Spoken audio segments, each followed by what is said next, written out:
Psalm 2. God's plan in a world in revolt. Have you stopped to observe how the world is in a frenzy? How nations rage, the powerful conspire, and the human heart drifts further and further from its creator? It seems like everything is crumbling, doesn't it?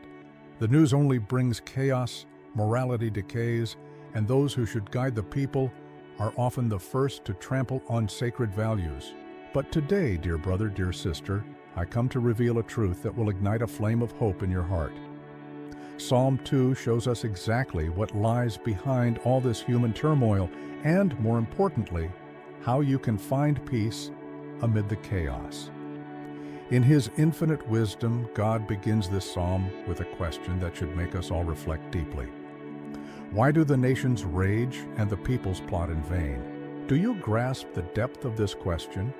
While billions desperately chase human solutions, fleeting ideologies, and political saviors who never deliver what they promise, the Lord shows us that all of it is nothing but vanity. The kings of the earth rise up, the rulers conspire together against the Lord and against His anointed. They think they can build a world without God, create their own rules, and silence the voice of the Most High with human laws. But there's one detail these powerful figures forget. God laughs at them. Yes, you heard that right. Verse 4 says plainly, "He who sits in the heavens laughs. The Lord holds them in derision." This is not a laugh of mockery, but of one who knows the end from the beginning. While men stir in their pretended wisdom, God has already established His perfect plan. And here is the most liberating truth you need to hear today. No human power, no force of darkness, no earthly authority can thwart the purposes of the Lord. He has already appointed His king on Zion, His holy hill. You may be wondering, but who is this king? Who is this anointed one of the Lord? My brother, my sister, we are speaking of none other than Jesus Christ, the Son of God, the one to whom all authority in heaven and on earth has been given. The psalmist prophesies strikingly, "I will tell of the decree. The Lord said to me, 'You are my son. Today I have begotten you.'" These words were fulfilled completely in Jesus, as the New Testament testifies.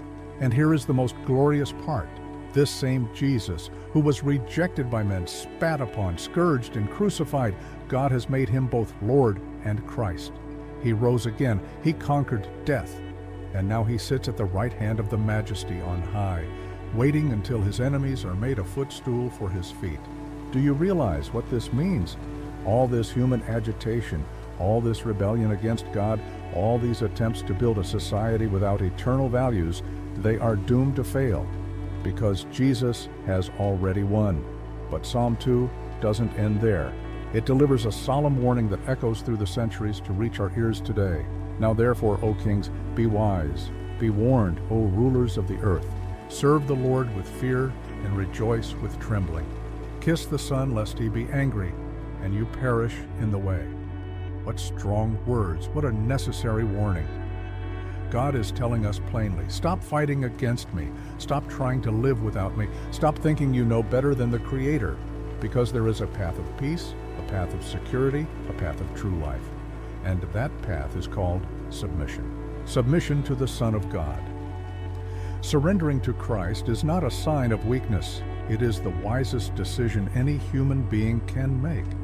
You may be thinking, but how does this apply to my life? I'm not a king, I'm not a ruler.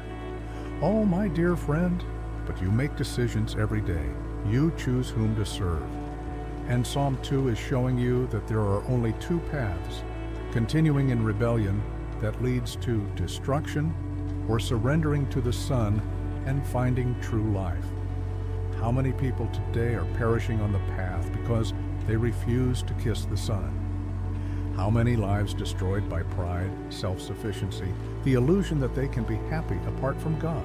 How many wounded hearts because they insist on fighting against the Lord? But you today have a choice. The psalm ends with a glorious promise. Blessed are all who take refuge in Him. Do you want to be blessed? Do you want to find rest for your soul? Then stop fighting right now.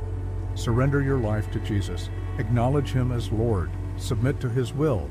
And when you do, something incredible will happen. You will discover that the God who laughs at the schemes of the wicked is the same Father who welcomes repentant hearts with love. You will experience that the Lord who judges the nations is the same one who tenderly guides those who trust in Him. No matter what you're facing today, no matter how big the problems around you seem, Psalm 2 guarantees you this: God is in control. He has already established His king, and if you are on His side, then you are on the winning side. So I invite you now, close your eyes for a moment. Feel the weight of rebellion lifting from your shoulders, and say with me, Lord Jesus, I surrender to you. I acknowledge you as my King and my Lord. Guide my life from this day forward. And when you open your eyes again, you will be a new person, because you will have discovered the secret that turns chaos into peace, anguish into hope, defeat into victory. Jesus Christ is the King appointed by God, and all who trust in Him will never be put to shame.